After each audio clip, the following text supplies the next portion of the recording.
본 방송에서 제공하는 투자 정보는 투자 판단에 대한 조언입니다. 방송에서 제공하는 주식의 가치, 가격 상승 및 가격 하락에 대해서는 방송사에서 보장하지 않습니다.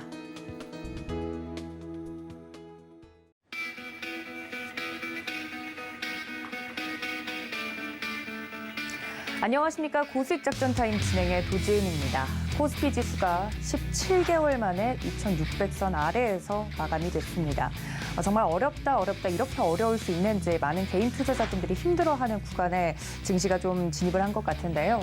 특히 코스피 지수 어제는 2550선까지 찍고 그나마 좀 올라와주는 모습을 보여줬는데 많은 분들이 한숨을 내쉬고 계실 것 같습니다. 이럴 때일수록 더 정신을 차려서 성공할 수 있는 증시 투자 전략을 좀 짜봐야 될 것 같습니다. 오늘도 거기에 저희가 도움을 드리도록 할 테니까요. 저희가 끝까지 함께해 주시면 감사하겠습니다.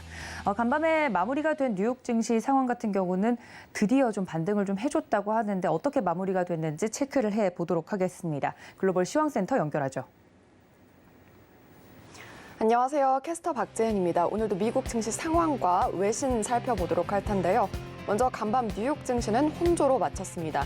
장중 굉장한 변동성 장세가 펼쳐지다가 결국에는 혼조로 마감을 한 건데요. 11개 섹터 내에서 기술주가 가장 많이 올랐고 그리고 그동안 방어주 성격에 많이 올랐던 부동산 그리고 필수 소비 섹터가 조정을 받는 모습이 나타났습니다. 이 오늘 혼조세가 나타난 배경을 살펴보자면 CPI 발표를 앞두고 경계감이 짙어진 것으로 풀이되고 있는데요. 자세한 흐름 살펴보도록 하겠습니다. 네, 먼저 다우존스는 0.26% 소폭의 조정세를 거쳤고요. 나스닥은 0.98% 오르면서 기술주가 반등하는 모습을 나타내줬습니다. S&P 500은 0.25%의 강보 합권으로 제한적인 시세를 분출했습니다. 네, 다음으로 주요 기술주 흐름 체크를 해볼까요? 간밤에 기술주가 가장 많이 올랐다고 말씀을 드렸는데 반발 매수세가 유입이 되면서 이런 현상이 발생한 것으로 풀이되고 있습니다. 그동안 많이 밀렸던 만큼 낙폭 과대주 성격이 부각된 것으로 풀이되는데요. 자세한 흐름 살펴보면 애플은 1.61% 오름세로 마무리 지었습니다. 20년 만에 아이팟이 역사 속으로 사라진다는 소식이 들려왔는데 이 소식이 그래도 그렇게 작용을 하지 않는 모습이 나타나면서 상승을 하면서 마쳤고요. 마이크로소프트는 1.86% 상승, 알파벳 A는 1.67% 모두 1%대 상승폭을 유지했습니다. 네, 다음 장 살펴보도록 하겠습니다. 먼저 아마존은 0.06% 소폭의 오름세로 마무리 지었고요. 테슬라는 1.64% 오르면서 800슬라에 복귀하는 모습이 나타났습니다. 테슬라는 간밤에 가장 활발하게 거래된 종목으로 꼽히고 있습니다. 다음으로 엔비디아는 3.81% 큰 폭의 상승세를 나타냈는데 간밤에 반도체주가 동반해서 오름세를 시현한 것을 확인할 수 있었고요. 역시 그동안 낙폭이 과대했던 만큼 저가 매수세가 유입된 것으로 풀이되고 있습니다. 네, 다음으로 살펴보도록 하겠습니다. 변동성 지수 체크하면 5.06% 크게 밀리면서 시장이 좀 안정세를 찾아가는 모습이 나타났고요. WTI는 3.2% 큰 폭으로 밀리면서 하락세를 이어가는 모습이 연출이 됐는데요. 중국의 봉쇄가 지속되면서 수요에 대한 우려가 나타난 것으로 풀이되고 있습니다. 다음으로 금값은 0.95% 밀리면서 마쳤는데요. 달러 강세의 석 달 만에 최저치로 마감을 했습니다. 네, 다음으로 특징주 흐름 체크해 보도록 하겠습니다. 먼저 첫 번째로는 시젠 살펴볼 텐데요. 10% 넘는 급등으로 간밤 가장 많이 오른 종목으로 꼽히고 있습니다. 반발 매수세가 유입된 것으로 풀이되고 있고 구체적인 이유는 밝혀지지 않았습니다. 다음으로 덴츠플라이 볼 텐데요. 7.31% 급락세로 마무리 지었습니다. 간밤 가장 많이 밀린 종목인데요. 이 배경을 살펴보면 어닝 쇼크가 있었습니다. 어닝 쇼크로 인해서 가장 많이 빠진 점 확인되고 있고요. 또 펠로튼 인터랙티브 확인해 보시면 8.7% 급락세 시현을 했습니다. 손실 규모가 예상보다 크게 나타난 등의 실적 저조로 인해서 급락세를 시현하는 모습이 나타났습니다. 다음 장 이어서 체크를 해볼까요? 먼저 노바백스는 1.13% 오름세로 마쳤는데요. 1분기 코로나19 백신 판매량이 3,100만 회 투여분에 그친다고 밝혔고요. 다만 경영진은 매출 가이던스를 유지하는 모습을 나타냈습니다. 이로 인해서 상승폭을 유지하는 모습이 나타났고요. 이어서 AMC 엔터테인먼트는 5%대 급락이 나왔습니다. 손실 규모가 예상보다 작게 나타난 등의 실적 호조를 기록을 했음에도 불구하고 하락을 하는 모습이 나타났습니다. 다음으로 업스타트 홀딩스 살펴보면 무려 56%나 급락세를 시현을 했는데요. 가이던스를 낮은 수준으로 제시했고요. 매크로 악재가 대출 산업 전망을 불투명하게 만든다고 강조가 됐습니다. 이로 인해서 간밤 많이 밀리는 모습이 포착이 됐습니다. 네, 이렇게 특징주 흐름까지 만나봤고요. 간밤에 나왔던 따끈따끈한 외신들 체크해 보도록 하겠습니다. 네, 먼저 간밤에 가장 시장에 큰 영향을 미친 기사를 살펴보도록 할 텐데요. 메스터 여는 총재의 발언부터 체크를 하겠습니다. Cleveland Fed President Loretta Masters speaks with Yahoo Finance. 네, 간밤에 로레타 메스터 클리브랜드 여는 총재가 다음 두 번의 FOMC 회의에서 50bp 금리 인상을 하는 것은 makes perfect sense, 즉 타당하다고 밝혔습니다. 그러면서 인플레이션 수치가 하락하도록 하기 위해서 정책 도구를 활용해야 한다고 강조를 했는데요. 현지 시간 10일 메스터 총재는 야후 파이낸스와의 인터뷰에서 실업률이 약간 상승하고 다른 분기에 마이너스 성장이나 경기 둔화가 나타날 수는 있지만 인플레이션을 낮추려면 그렇게 해야 한다고 말을 했습니다. 메스터 총재는 앞으로 연준에게 상황이 어려워질 것이다라고 강조를 하기도 했는데요. 하지만 경제에 긍정적인 모멘텀이 많다면서 연준의 금리 인상이 지속적인 경기 침체를 미치지는 않을 것이라고 밝혔습니다. 한편 연준의 월러 연준이사도 발언을 내놨는데요. 경제를 감당할 수 있는 지금이 금리 인상의 적기라고 시사를 했습니다.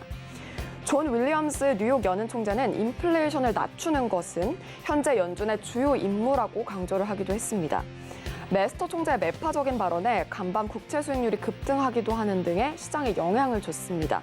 이에 따라서 관련 뉴스는 저희 서울경제TV에서 계속 업데이트해드리도록 하겠습니다. 네, 다음 기사 살펴보도록 하겠습니다. 간밤 바이든 대통령의 발언도 있었는데요. Biden says White House could drop Trump-China tariffs to lower consumer prices. 조 바이든 미국 대통령이 일부 중국산 제품에 대해서 관세를 부과해온 것을 완화하는 방안을 추진 중이라고 밝혔습니다. 바이든 대통령은 미국의 인플레이션 대책 관련 연설 직후에 전임 도널드 트럼프 행정부가 부과한 대중관세를 완화할 것이라는 질문에 우리는 지금 그것을 논의하고 있다고 강조를 했습니다.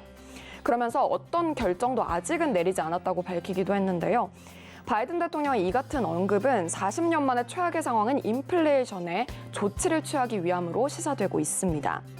한편 바이든 정부가 많은 중국산 제품에 대해서 관세를 철회해온 바 있는데 중국은 전 품목에 대한 관세 철폐를 주장하고 있는 상황입니다. 바이든 행정부가 추가로 대중관세 완화를 검토하고 또 이렇게 나선 것은 인플레이션을 잡기 위함이라고 풀이되고 있는데요. 다만 중국이 1단계 무역 합의 때 농산물 등의 2천억 달러어치의 미국산 물품을 사들이기라 한 약속을 지키지 않고 있기 때문에 이와 연동된 전략도 구사할 수 있을 것이라고 보고 있습니다. 미국과 중국의 갈등을 예의주시해보시면 좋을 것 같고 히토류 포함한 관련주의 흐름도 함께 지켜보시면 좋을 것 같습니다. 네, 마지막 기사 살펴보도록 하겠습니다. 테슬라의 CEO 일론 머스크가 계속해서 입방정을 떨고 있는데요. 자세히 좀 살펴보도록 하죠. Musk says he will stay at Tesla as long as he's useful. 테슬라의 CEO 일론 머스크는 자신이 유용하게 쓰이는 한 계속해서 테슬라에 남아있겠다고 밝혔습니다. 머스크는 이날 파이낸셜 타임스 주최 퓨처 오브 더 컨퍼런스 연설에서 테슬라에 얼마나 오래 머물 거냐는 질문에 이렇게 답한 건데요. 이어 테슬라가 가까운 미래에 상하이 공장을 증설할 것이라고 시사하기도 했고요. 장기적으로 중국이 테슬라 전체 시장의 30%를 차지할 것이라고 강조를 하기도 했습니다.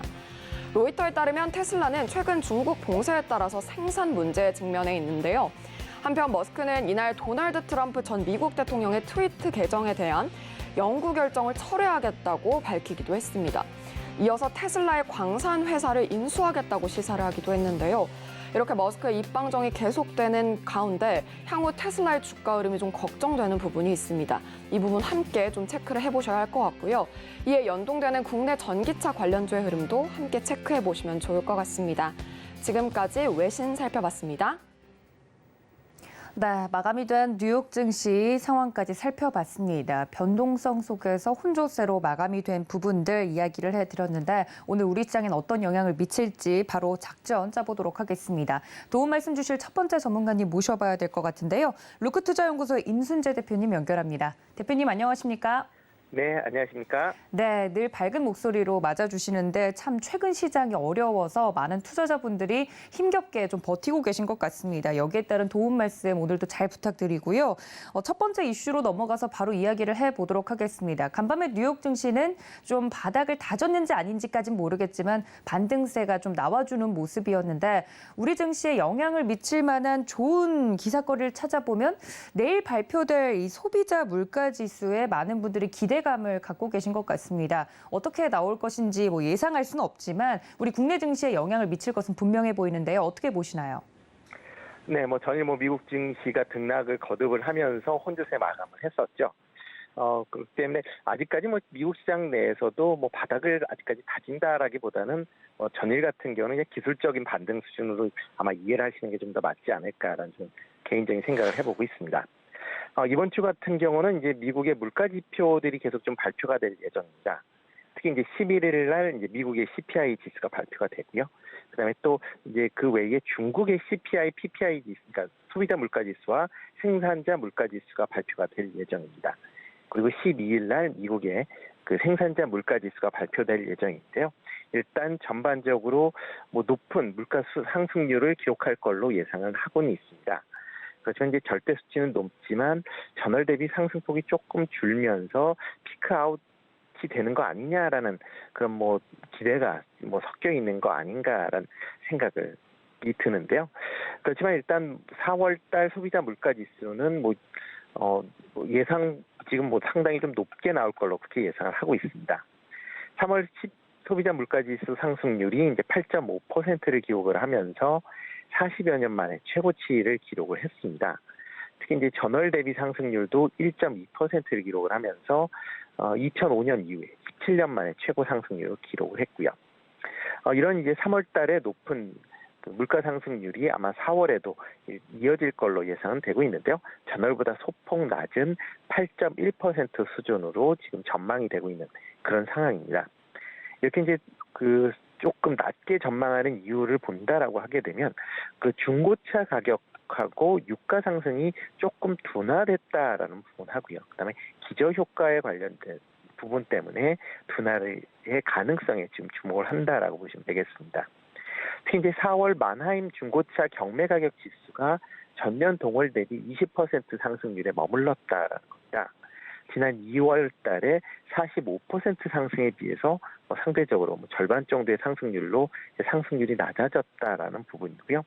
그리고 4월 WTI 평균 유가도 102달러로 전월보다 5.6%가 낮아진 상황이다라고 보시면 되겠습니다. 다만 이제 원자재 가격 및 이제 근로자 임금 상승에 따라서 비용 증가에 따른 제품 가격 상승세가 계속 지속되고 있다라는 게 어떻게 보면 물가 상승률을 크게 떨어뜨리지 못하는 요인으로 작용을 할 것이다라고 예상을 하고 있습니다. 특히 이제 미국 연준이 반기 금융 안정 보고서를 통해서 최근에 높은 인플레이션, 그다음에 주식이나 원자재 시장의 변동성, 우크라이나 러시아 전쟁 등과 같은 요소가 금융 위험 요소로 계속 작용을 하고 있고 이에 따라서 금융 시스템에 영향을 주기 시작했다라고 분석을 하고 있습니다. 이에 따라서 물가도 그런 영향권 내에서 아직까지는 높은 수준이 계속 좀 유지되지 않을까라는 생각을 하고 있고요. 지금 시장에서 기대하는 거는 4월 그 CPI 상승률이 시장 예상치에 부합하거나 이보다 조금 낮게 잡힐 경우에 시장 반등이 가능하지 않을까라는 그런 기대감이 커지고 있는 상황이다라고 보시면 되겠습니다. 특히 이렇게 CPI 상승률이 낮아진다라고 하게 되면 향후 인플레이션 우려도 낮아질 것이다라는 기대감이 크게 작용할 수 있다라고 보시면 될 것 같고요. 그에 따라서 투자 심리가 개선이 되면서 단기 상승도 있지 않을까라는 그런 기대감을 갖고 있습니다. 그렇지만 CPI 상승률이 지금 시장 예상치 8.1%대다라고 하게 되면 미국 연준이 목표를 삼고 있는 물가 수준인 2%에 비해서 여전히 높은 수준을 유지하고 있다라고 보시면 될 것 같고요. 그렇기 때문에 미국의 통화 긴축 속도는 계획으로 진행이 될 걸로 그렇게 예상을 하고 있습니다. 특히 6월달, 7월달 지금 기준금리를 각각 빅스텝인 0.5%포인트 이상 올릴 것이다라고 지금 예상을 하고 있는 그런 상황이고요. 어차피 지금 인플레이션 자체가 뭐 상반기에는 고공행진을 할 것이다. 그리고 하반기 이후에 조금 줄어들 것이다라는 그런 예상들 하고 있는 그런 상황이어서 그런 부분을 조금 지켜보시는 게 어떨까 싶고요. 만약 CPI 상승률 자체가 예상치보다 높게 나오는 뭐 전월 수준의 상승률이 나온다라고 하게 되면 자이언트 스텝에 대한 인상 부분도 다시 시장으로 확산되면서 불거질 수 있다라고 보시면 될 것 같습니다. 그렇기 때문에 4월달 CPI 상승률이 나온다라고 해도 미국 연준의 의사결정에 큰 영향을 미칠 걸로 보여지지는 않고 있고요. 그렇기 때문에 시장 내에서도 일단 크게 이번에는 영향이 좀 상대적으로 덜하지 않을까라는 예상을 좀 해보고 있습니다. 일단 미국 6월달 FOMC 회의가 6월 14일, 15일날 있을 예정이기 때문에요. 아마 미국 연준 입장에서도 보면 4월보다는 5월 CPI 상승률에 좀 더 무게를 싣고 아마 보시는 게 좀 더 맞지 않을까라는 생각을 해보고 있습니다. 이렇게 높은 CPI 상승률을 기록을 한다라고 하게 되면 국내 증시에는 이제 부정적인 영향이 뭐 어쩔 수 없이 뭐 미친다라고 보시면 될 것 같고요. 특히 이제 미국 통화 긴축에 따라서 미국 경제의 경착륙 우려감이 뭐 확대된다라는 것 때문에 아마 투자 심리가 좀 더 위축이 되지 않을까라는 우려도 해보고 있습니다. 특히 이제 미국 달러와 강세 지속에 따라서 원화의 약세가 지속될 걸로 예상이 되고요. 이에 따라 수입 물가가 불안 요소로 작용될 확률이 높다라고 보시면 될 것 같고요. 이에 따라서 국내 기업 입장에서도 보면 수익이 줄어들 수밖에 없는 그런 구조로 바뀌게 되니까 국내 증시에도 그렇게 긍정적이진 않다라고 보시면 되겠습니다. 네, 그렇군요. 장이 좋지 않다 보니까 이렇게 발표될 지수가 혹시나 장의 투자 심리를 좀 개선시켜주지 않을까 하는 기대감에 이 부분을 또 체크를 해봤습니다. 내일 또 발표가 될 예정이니까 4월 CPI 지수는 어떻게 나오는지 투자자분들도 이 점을 체크해 주시면 좋을 것 같습니다. 이번 주에는 이것 이외에도 12일에 옵션 만기일 그리고 13일은 MSCI 반기 리뷰 결과가 발표 예정일로 잡혀 있는데요. 이러한 이슈들은 우리 시장에 영향이 없을지 또 혹은 영향을 미친다면 어떤 대응 방법이 좋을지 궁금한데요. 네, 뭐 12일 날 옵션 만기가 예정이 되어 있습니다. 근데 이번에는 시장 영향은 상당히 좀 제한적이지 않을까라는 생각을 좀 해보고 있습니다.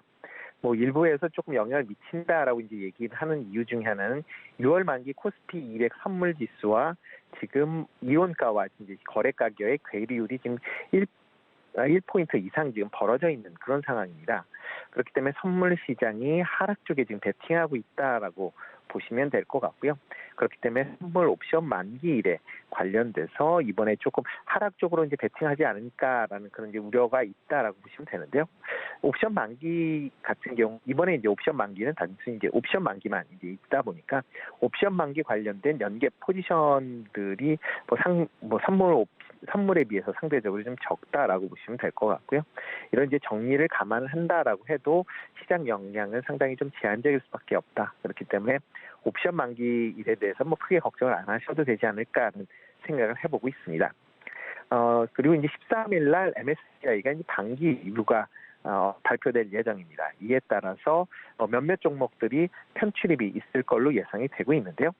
일단 이번에는 그 지수에 편입되는 종목이나 퇴출되는 종목이 그렇게 많지 않을 걸로 그렇게 예상이 되고 있습니다. 아마 예상에서 아마 두 개에서 아마 4개 정도 회사가 편출이 되지 않을까라고 생각을 하고 있는데요. 대표적으로 지금 편입이 예상되고 있는 종목은 현대중공업이다라고 보시면 될 것 같습니다. 현대중공업 같은 경우는 뭐 상장 이후에 계속 그 높은 그 시가총액을 유지하고 있는 그런 상황이기 때문에 아마 그 편입이 유력하다라고 보시면 될 것 같고요. 이렇게 편입이 된다라고 하게 되면 MSCI 지수에 연동하는 인덱스 펀드 등에서 아마 자금 유입이 일부 이루어질 걸로 그렇게 예상을 하고 있습니다. 과거 이제 MSCI 지수에 편입이 된다라고 하게 되면 그런 1개월 정도 후에 주가가 평균 5% 정도 상승하는 효과가 있다라고 보여지는데요. 이번에는 어떻게 될지 한번 보시면 좋을 것 같고요. 지금 편출이 지금 예상되는 종목은 한 2-3개 정도 지금 울망에 올라 있는 그런 상황입니다. 대표적으로 지금 시젠이나 녹십자 등이 편출될 가능성이 높은 종목으로 지금 거론이 되고 있는데요. 이렇게 이제 된 이유는 이제 바이오주들이 올해 주가 하락으로 인해서 시총 규모가 축소된 게 주요 원인이다라고 보시면 되겠습니다. 그 외에 통신 관련주들 같은 경우에 지금 편출입에 관련된 얘기들이 지난달에는 좀 많이 있었습니다. 그렇지만 최근 들어 외국인 투자 가능 수량이 많이 줄어들면서 관련돼서 이번에는 아마 지수에서 편입 여부가 지수에서는 편입되지 않을 걸로 그렇게 예상을 하고 있습니다. 특히 MSCI 같은 경우에는 외국인 투자 가능 수량이 전체 지분의 15% 이하일 경우에 편입을 제외하는 그런 경향을 보이고 있는데요. 지금 SK텔레콤 같은 경우는 외국인 지분 투자 가능 지분율이 지금 98.2%에 달하고 있고요. KT 같은 경우도 86.8%에 이르기 때문에 아마 이번에는 두 종목 다 일단 MSCI 편입은 안 되지 않을까라는 그런 개인적인 생각을 해보고 있습니다. 그렇기 때문에 이번에는 종목 편입 자체가 작기 때문에 다른 때와는 다르게 시장 영향은 상당히 미미할 걸로 그렇게 예상을 하고 있습니다. 네, 이번 주에 또 예정이 되어 있는 경제 증시 일정까지 좀 체크를 해봤습니다. 이번엔 MSCI 이슈 같은 경우는 우리 시장에 영향이 제한적이지 않을까 조심스럽게 이야기를 해드렸고요. 편출, 편입 종목들에 대해서도 언급을 해드렸으니까 이 점 체크해 주시면 감사하겠습니다.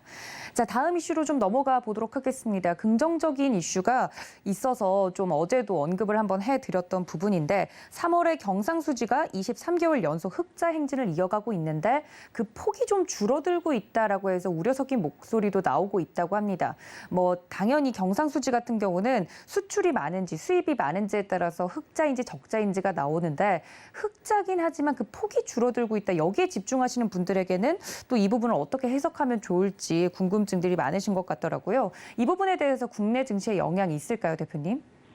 네, 3월 경상수지가 67억 3억 달러 흑자를 기록을 했습니다. 이는 23개월 지금 연속 흑자를 기록을 하고 있다라고 보시면 될 것 같고요. 다만 흑자 폭은 전년 동기 대비 이제 7억 7천만 달러 정도 감소를 했습니다. 이렇게 이제 감소하게 된 가장 큰 원인이 원재재 가격 급등으로 인해서 수입 금액이 증가를 했다라는 게 가장 큰 원인이다라고 보시면 될 것 같고요. 다만 이제 긍정적으로 보는 거는 3월달 수출이 645억 1천만 달러로 인해서 전년 동기 대비 93억 5천만 달러 증가를 했다라는 겁니다. 이런 이제 증가세는 17개월 연속이다라고 보시면 될 것 같고요. 특히 이제 석유류 제품 같은 경우 90% 가까운 수출 호조세를 보이고 있고요. 많은 우려를 보이고 있는 반도체 같은 경우도 37% 증가세를 보였습니다. 그리고 철강 제품도 22%의 높은 증가세를 계속 유지하고 있다는 건 좀 긍정적이지 않을까라는 생각을 하고 있고요. 다만 이제 수입 가격도 이제 수입 원재재 가격이 계속 급등하면서 특히 원유의 도입 가격이 급등을 하면서 관련된 수입량도 지금 증가하고 있다라는 게 조금 부정적인 영향이다라고 보시면 될 것 같습니다. 특히 이제 외국인의 국내 이제 금융 투자 금액이 22억 7천만 달러 정도 감소했다라는 게 어떻게 보면 시장에서 보면 좀 부정적인 그런 요소가 좀 크지 않을까라는 생각을 하고 있는데요. 특히 이제 외국인들의 이제 최근에 주식 순매도가 지속이 되면서 외국인 투자 규모가 계속 감소를 했다라는 거고요. 특히 이제 이에 따라서 주식뿐만 아니라 채권의 투자 규모도 증가폭이 아직까지 플러스를 기록을 하고 있지만 증가폭이 큰 폭으로 감소하는 그런 모습을 좀 보이고 있다라고 보시면 되겠습니다. 대신 이제 국내 투자자들의 해외 투자, 주식 투자는 65억 8천만 달러로 인해서 2000년 4월 이후에 24개월 연속 증가하는 그런 모습을 좀 보이고 있습니다. 특히 이제 4월 같은 경우에는 아마 경상수지가 적자로 될 걸로 그렇게 예상을 하고 있습니다. 그 대표적인 이유는 무역 수지가 적자를 이제 기록했다라는 부분하고요. 또 하나가 12월 결산 법인들이 배당금을 4월에 대부분 지급을 했습니다. 이에 따라서 외국인들이 이런 배당금을 봉급으로 송금하는 그런 경향들이 강하기 때문에 이에 따라서 일시적으로 좀 적자가 예상이 되고 있는 그런 상황이다라고 보시면 될 것 같고요. 근데 이보다 이제 더 중요한 거는 이제 달러화가 계속 강세를 보이고 있다라는 겁니다. 과거에 이제 달러화가 강세를 보이고 원화가 약세를 보인다라고 하게 되면 수출 경쟁력 강화로 인해서 수출이 증가하는 그런 모습세를 보이고 있습니다. 그렇지만 최근에 달러 강세는 원화뿐만 아니라 모든 통화에 대해서 지금 강세를 보이고 있다라는 겁니다. 그런 점에서 원화 약세, 원화 절하에 따른 수혜는 이번에는 없을 것이다라고 보여지고요. 특히 원화의 절하 속도가 저희가 생각하기에는 좀 빠르다라고 지금 예상은 보여지고는 있지만 다른 통화에 비해서는 지금 그 절하폭이 좀 상대적으로 낮게 나오는 그런 모습을 보이고 있습니다. 지금 5월 6일 기준으로 본다라고 하게 되면 엔화 같은 경우 13.5% 정도 지금 절하가 되어 있고요. 안전자산으로 분류되는 스위스 프랑 같은 경우도 8% 정도 지금 절하가 되어 있는 그런 상황입니다. 유로화 같은 경우도 7% 넘는 절하를 보이고 있는데 비해서 원화는 아직 7%대에 7%까지 못 미치는 그런 절하폭을 갖고 있기 때문에 추가적인 절하는 불가피할 걸로 예상이 되고 있고요. 이렇게 이제 원화 절하가 추가적으로 있다라고 하게 되면 전일 이제 1,270원, 75원 정도의 지금 그 환율이 결정이 됐는데 아마 1,300원 수준까지 올라가는 것도 아마 불가피하지 않을까라는 생각을 해보고 있습니다. 이런 이제 원화가 약세가 된다라고 하게 되면 원자재 관련된 수입 비용 급증으로 인해서 기업 실적이 감소될 가능성도 충분히 있다라고 보시면 될 것 같고요. 그렇기 때문에 이런 그 원자재 가격 상승과 원화 약세에 따라서 아마 그 기업들의 비용 증가가 수익성 악화의 주요 원인이 될 걸로 예상되고 있습니다.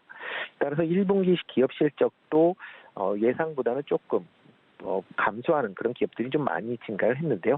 아마 2분기에는 그런 이제 기업들의 수익성이 좀 더 악화될 걸로 그렇게 예상이 되고 있습니다. 특히 이제 이런 원화 약세가 올 내내 아마 지속될 걸로 지금 시장에서 예상을 하고 있는 그런 상황이기 때문에 그런 점은 감안해서 약간 좀 보수적으로 하시는 게 어떨까 싶고요. 특히 이제 비용 상승을 판매가에 전가할 수 있는 그런 기업들은 조금 더 관심 있게 보실 필요는 있지 않을까라는 생각을 해보고 있습니다. 네, 경상수지 그 적자 관련돼서 혹시나 가능성이 있지 않을까라는 이야기에 더불어서 대표님의 의견까지 들어봤습니다. 그럼 대표님, 오늘장 작전 저희 어떻게 세워보는 게 좋겠습니까? 네, 전일자 미국 3대 지수가 이제 혼조 마감을 했습니다. 장중에 상당히 변동폭을 키웠기 때문에 국내 시장에서도 그렇게 이제 투자 심리는 좋지 않을 걸로 지금 예상은 되고 있는데요. 다만 이제 필라델피아 반도체 지수가 2.5% 정도 올랐고요. 미국 나스닥 같은 경우도 1% 정도 올랐다는 게 그나마 투자 심리에 위안을 삼지 않을까라는 생각을 해보고 있습니다. 그렇지만 원달러 환율이 계속 지금 약세를 보이고 있는 그런 상황에서 외국인 순매도세는 좀 더 지속되지 않을까라는 생각이 들고 있고요.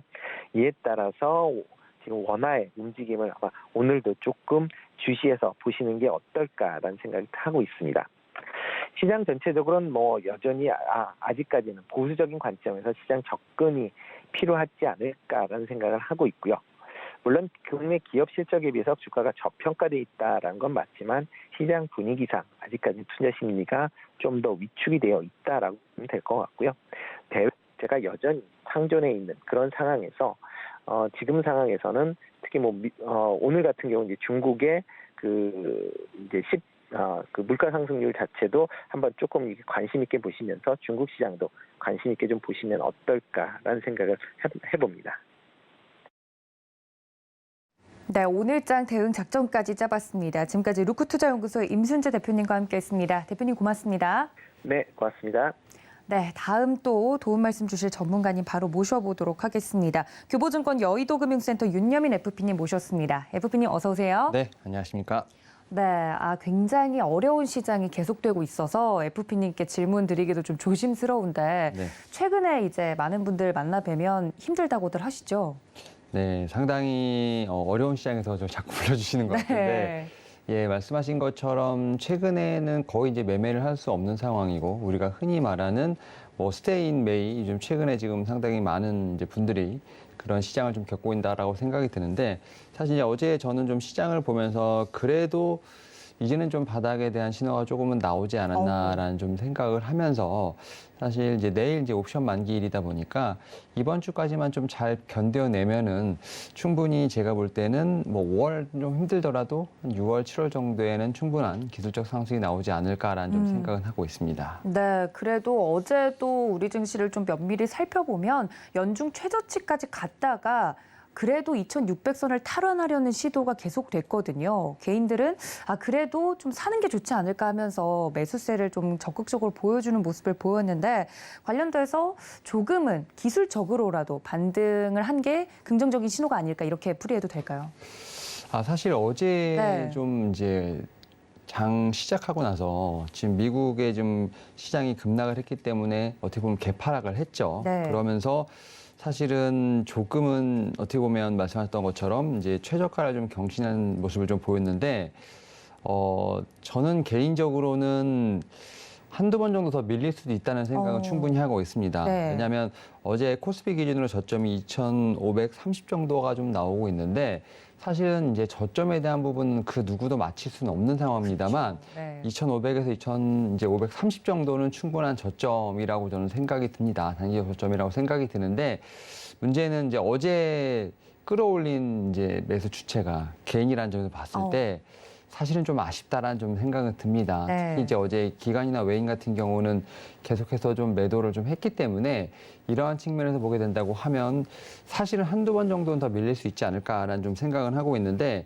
다만 이제 역설적으로 이제 인플레이션 관련된 부분에서 좀 이제 가장 좀 초미의 관심사였던 국제 금리, 그다음 국제 유가는 그래도 좀 밀리는 모습이 좀 네, 보였거든요. 안정화가 그래서 됐죠. 네, 그래서 10년물 금리 같은 경우 3.2에서 3.04%까지 좀 밀렸고요. 그다음에 유가 같은 경우도 110달러에서 한 101달러까지 좀 밀리는 모습을 좀 보여주면서 일단은 좀 지수의 낙폭이 어떻게 보면 만들어지는 환경은 됐다. 그래서 인플레이션에 대한 어떤 정점 신호는 분명히 좀 나오지 않았나라는 생각이 들면서 이제는 확실히 좀 바닥에 대한 신호가 좀 잡히지 않았나 좀 생각을 하는데, 어제 사실 이제 올라오는 폭을 보면서 느꼈던 게 확실히 이제 반도체, 2차전지 섹터는 충분히 좀 강한 모습을 보였고, 게임주 같은 경우는 확실히 좀 저점에서 매수가 좀 들어오는 모습을 좀 맞아요. 보였습니다. 이에 따라서 어떻게 보면은 좀 시장은 바닥을 확인하려는 모습을 좀 보여주고 있고, 낙폭을 좀 줄이는 모습을 보였습니다만, 여전히 하락 종목 수가 좀 상당히 많다는 점, 그리고 전체적으로 좀 투자 심리는 좀 위축됐다는 점에서 봤을 때,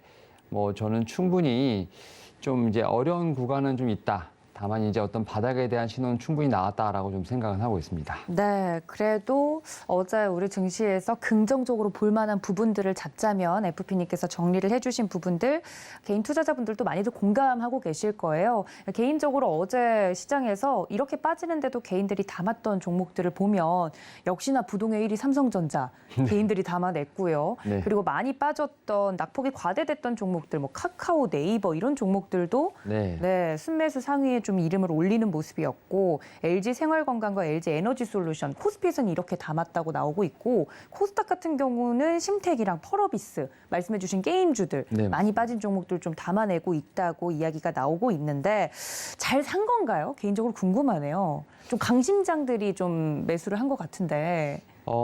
이제 대형주가 좀 사실은 올해 좀 상당히 부진한 상황이지 않습니까? 네. 다만 이제 개인 투자분들 같은 경우는 이제 실적이 나오는 과대 낙폭주에 좀 약간 집중하는 모습을 좀 보여줬고, 그 가운데서는 그래도 이제 믿을 만한 종목에 대한 어떤 투심이 좀 살아있다라고 좀 생각이 드는데, 좀 대형주 장세가 사실 올해 좀 올까에 대한 부분은 여전히 좀 의견은 분분합니다. 다만 이제 앞서서 말씀드렸던 것처럼 이제 4월과 5월에 상당히 좀 많은 낙폭을 좀 기록했기 때문에 오히려 6월, 7월 같은 경우는 좀 엉덩이를 좀 느긋하게 좀 어떻게 보면 좀 무겁게 하고 좀 보신다면 충분한 기술적 반등은 나올 수 있지 않을까 생각을 하는데, 네. 뭐 아무래도 이제 증권가에서는 이제 중소형주에 대한 어떤 주가 탄력성을 좀 많이 보고 있기 때문에 대형주 같은 경우는 뭐 그 정도까지는 아니다 하더라도 충분히 안전한 어떤 수익률을 좀 분명히 거둘 수 있는 분명히 자리였기 때문에, 저는 근데 다만 이제 좀 말씀을 드리고 싶었던 게, 한 번에 매수를 하시기보다는 분명히 한두 번 정도 바닥을 더 한번 확인하려는 모습은 좀 충분히 있다라고 좀 생각이 들기 때문에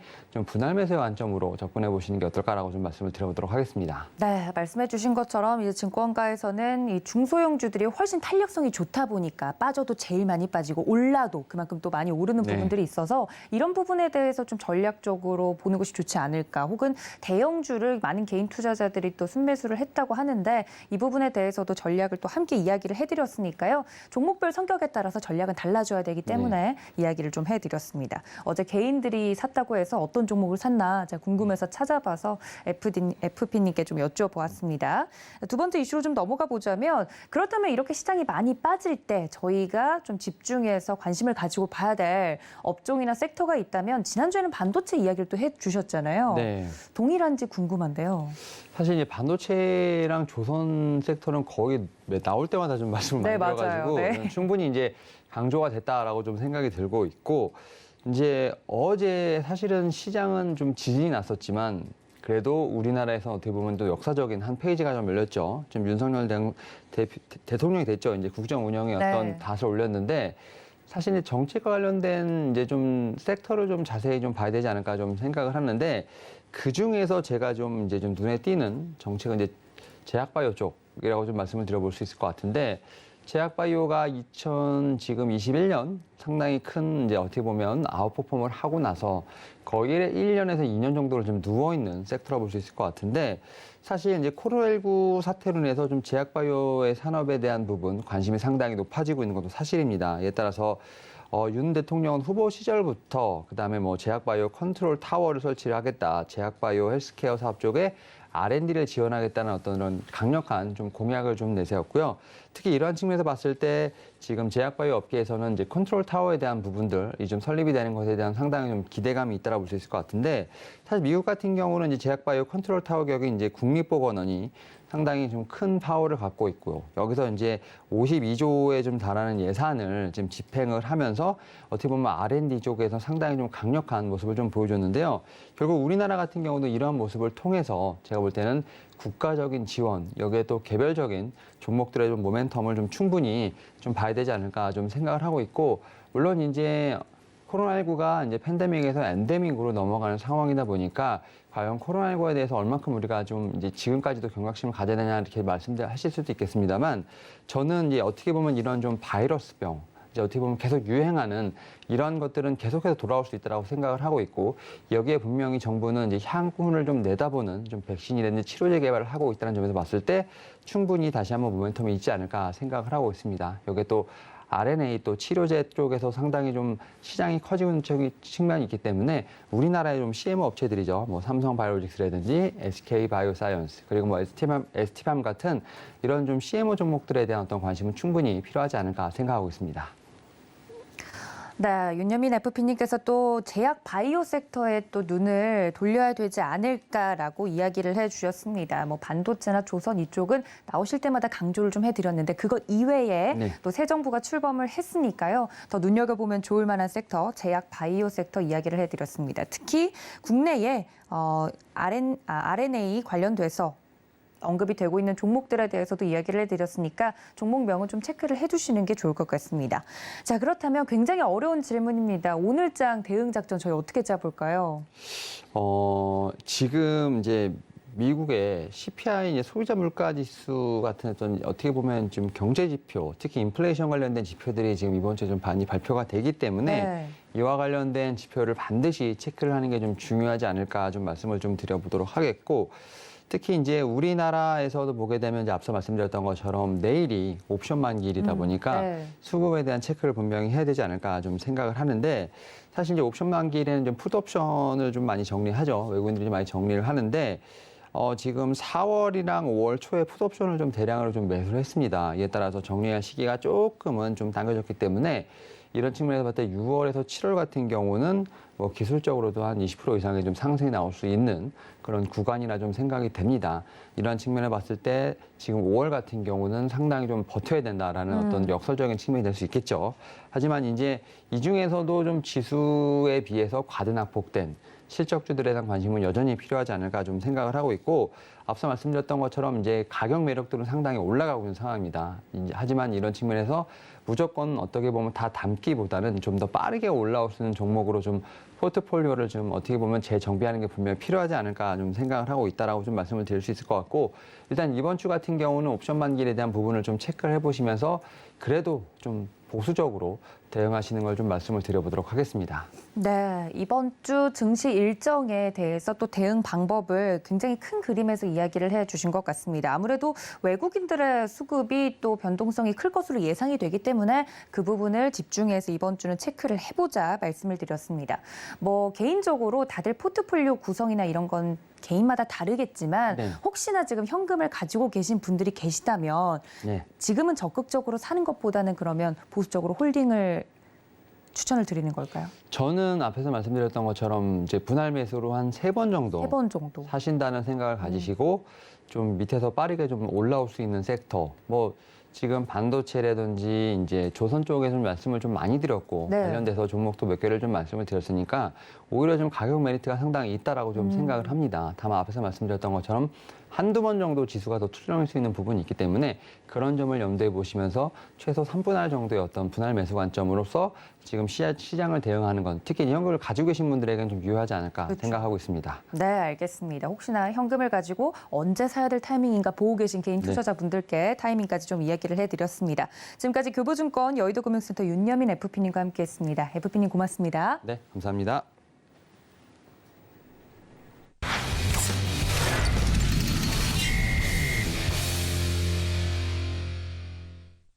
네, 이번엔 종목에 대한 이야기를 조금 더 세밀하게 해보도록 하겠습니다. 글로원 파트너스 이성웅 이사님 연결합니다. 이사님 안녕하십니까? 네, 안녕하세요. 네, 반갑습니다. 첫 번째 이야기부터 좀 나눠봐야 될 것 같은데요. 어제 시장 보시면서 굉장히 우리 개인 투자자분들과 많이 동조가 돼서 공감해 주셨을 것 같아요. 어제 시장만 보면 2,500 중반에서 그래도 좀 반등이 나와주면서 오늘 시장 기대가 되는데 체크포인트 어떤 부분부터 볼까요? 네, 시장이 2,600 이하에서는 저희가 그 과거 실적을 대입한 그 전체적인 기업의 장부 가치를 반영을 했을 때 1배 이하다 보니 지표로는 싼 구간에 진입을 하게 되고요. 그렇다 보니 시장 흐름 자체가 아무래도 그 바람직한 시장의 흐름이라면 그 한 배 이하의 구간에서는 그 기술적인 반등이라도 먼저 나올 수 있기 때문에 어제는 그 하락 대비해서는 종가가 더 좋은 모습을 저희가 확인을 할 수 있었고요.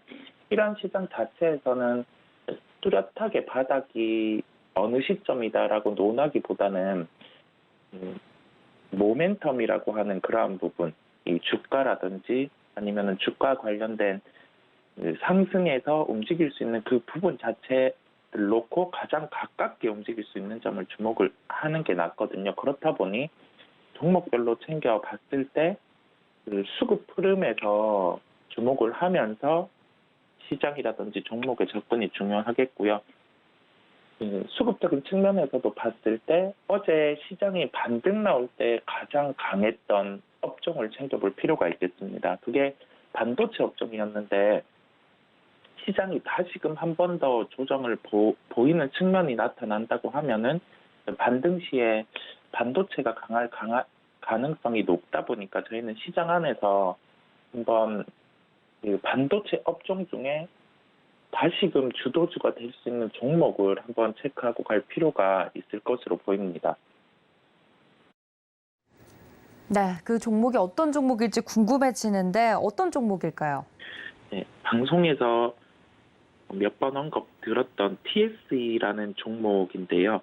TSE 같은 경우는 우리가 사업을 놓고 봤을 때 반도체라든지 비메모리, 그다음에 이 반도체와 연관된 공정에서 소켓이라는 소모품이 있는데 이 소켓 중에서도 고무를 통해서 이 소켓이 구성되어 있는 부분이 러버 소켓이라는 그런 소모품을 생산하는 기업이라고 보시면 되겠습니다.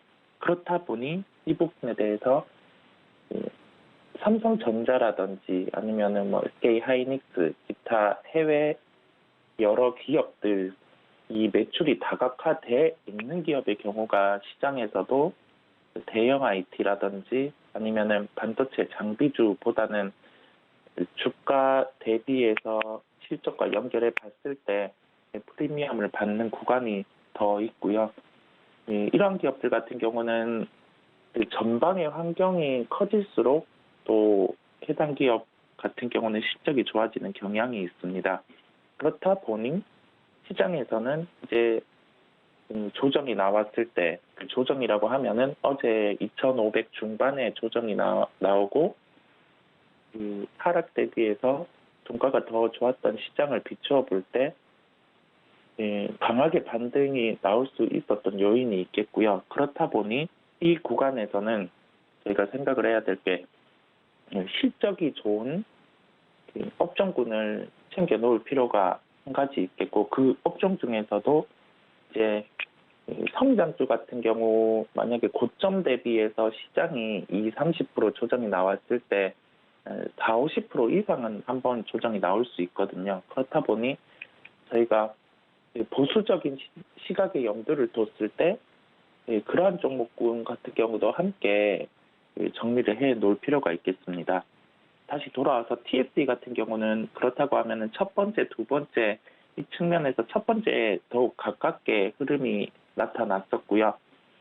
수급적인 측면에서는 전일 자사주 매도 공시가 있었습니다. 자사주 매도 같은 경우는 통상 시장에서 받아들이는 거는 주가의 고점이 나타났다고 해석을 할 수 있겠는데, 그 규모 자체가 크지 않았기 때문에 이 부분에 대해서 그 블록딜이 나타나고 나서 받아간 주체를 살펴볼 필요가 있겠고요. 그러한 주체 같은 경우가 일단은 외국계, 그 다음에 국내 기관 일부 이렇게 있었다 보니까 단기적으로 매도가 나올 가능성은 낮을 것으로 보입니다. 그리고 추가적으로 시장의 반등을 놓고 봤을 때 분기별 실적이 기대되는 업종, 그리고 그 업종 안에서 조금 더 그 제품에 대한 가격이 흡수가 빠른 기업들 같은 경우가 어제 공통적으로 반등이 나타나는 걸 저희가 알 수가 있었고요. 그렇다 보니 이 속깃과 관련된 소모품 사업을 영위하는 TSE 같은 경우는 실적을 놓고 살펴보고, 그 다음에 이 현재의 가격까지 함께 놓고 살펴보는 측면에서 저희가 시장을 감안해서 한 차례의 시장 조정이 더 나온다라고 하면은 접근을 좀 공격적으로 해봐도 되는 종목이라고 결론 짓겠습니다.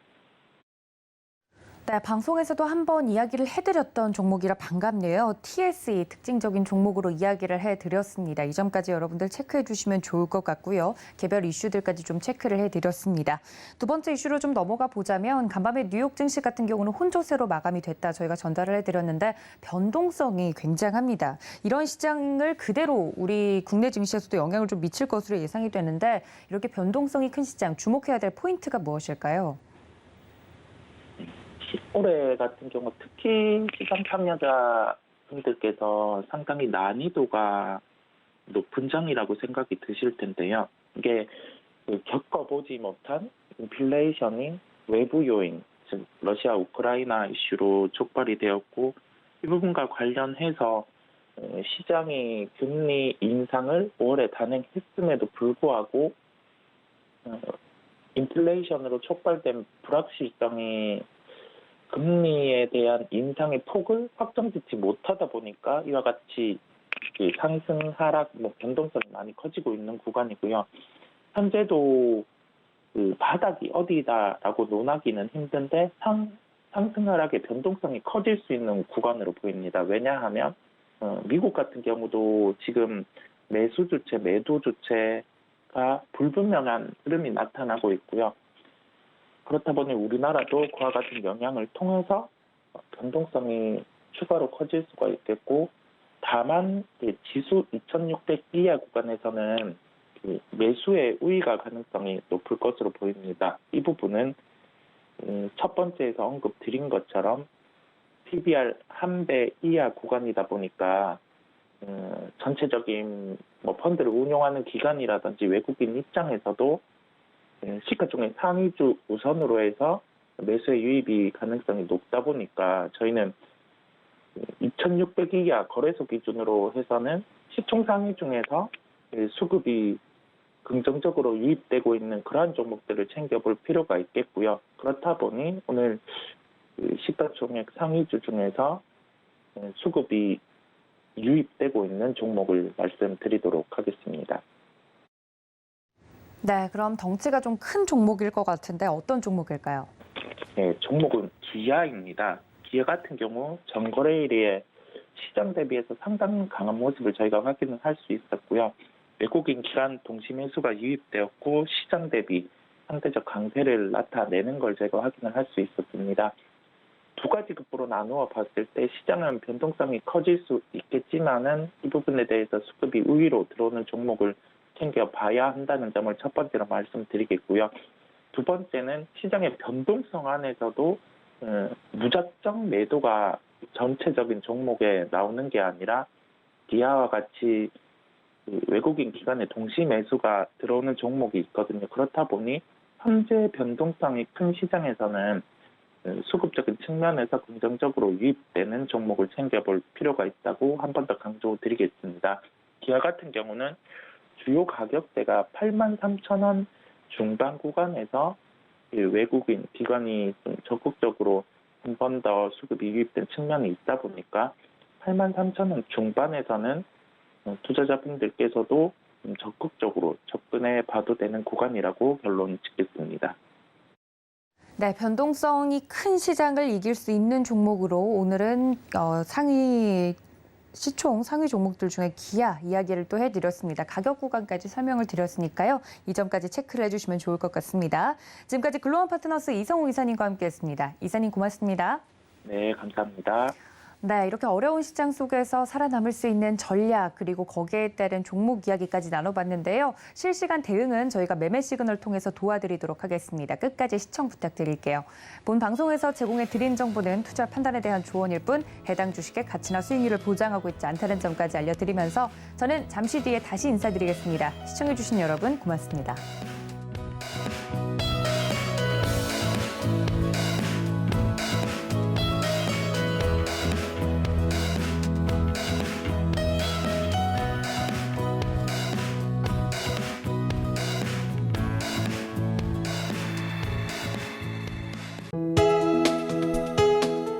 본 방송에서 제공하는 투자 정보는 투자 판단에 대한 조언입니다. 방송에서 제공하는 주식의 가치, 가격 상승 및 가격 하락에 대해서는 방송사에서 보장하지 않습니다.